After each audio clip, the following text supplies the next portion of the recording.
Continuation of the confirmation for Acting Fire Chief John Salas is what Public Safety Oversight Chair Senator Adolpho Palacios says he is holding this evening. At issue, the uniformed personnel working 8-hour shifts at the headquarters in Hagåtña while making the same hours as those out in the fire stations who work the 24-hour shifts. We spoke with the fire chief earlier today, who said that those hours performed at the headquarters are justified, saying that they also assist with the lack of personnel in the field. Shortage of personnel and fire trucks have been augmented by just firefighters that are on administrative duties. We also have a van that we call a mass unit, where some of these guys man on a 24-hour basis, 365 days a week. I'm in a year, I'm sorry. And this particular van responds to any major disaster or any major fires within the island, and they are equipped with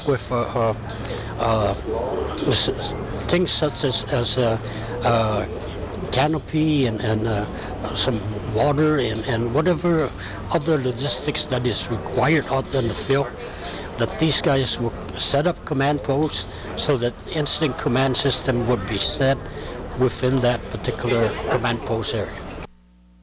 Now, the fire chief also tells KUM that he has minimized the number of personnel at the headquarters from 11 to 9. He says he is also working to reduce that number to get more fire personnel out in the fire stations. Joining us now is Senator Adolpho Palacios himself. So, Senator, what are you hoping to gain from tonight's roundtable discussion, a continuation of it? Actually, Nick, the last subject we were discussing February 14 was on the matter of the 11 personnel that are assigned to the DNA building administrative offices and their compensation. I got a call from one of the stations that they're being paid 120 hours, including, of course, comments from OPA.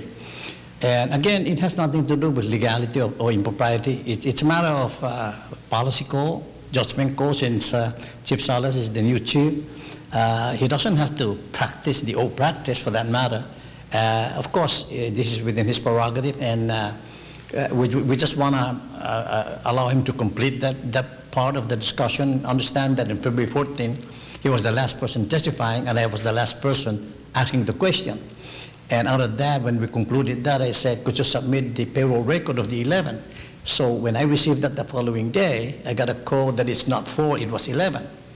So when I reviewed that, there were more questions came up. That's why I scheduled a meeting after that.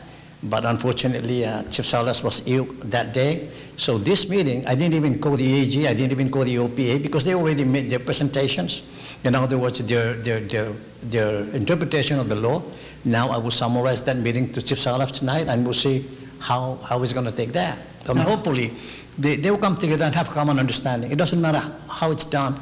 It has to be in agreement with the DOA payroll supervisor, the GFD's own certifying officer, and the AG, and that's all. All right, now I know a lot of the fire personnel that were at the previous meeting were raising some concern that they weren't able to voice their opinions and their thoughts as well on the issue. What's your reaction to that? Because, Nick, if I were to allow that, then it would show actually that's a continuation of a public confirmation process. Understand that everybody already testified, and the last person to testify was the fire chief, not just the standard. And it was announced there that anybody else that wanted to submit testimony, put it in writing, and even now as we speak, put it in writing, but I got to wrap up the report tomorrow, because this is the only one portion, the compensation for the administrative duties personnel. That's all. And to allow that, then we will never end. We will never end, because we have to put an end to this. All right, thanks a lot for your time. And the meeting does get underway at 6:30 this evening. Reporting from Hagåtña for Guam's News Network, I'm Nick Delgado.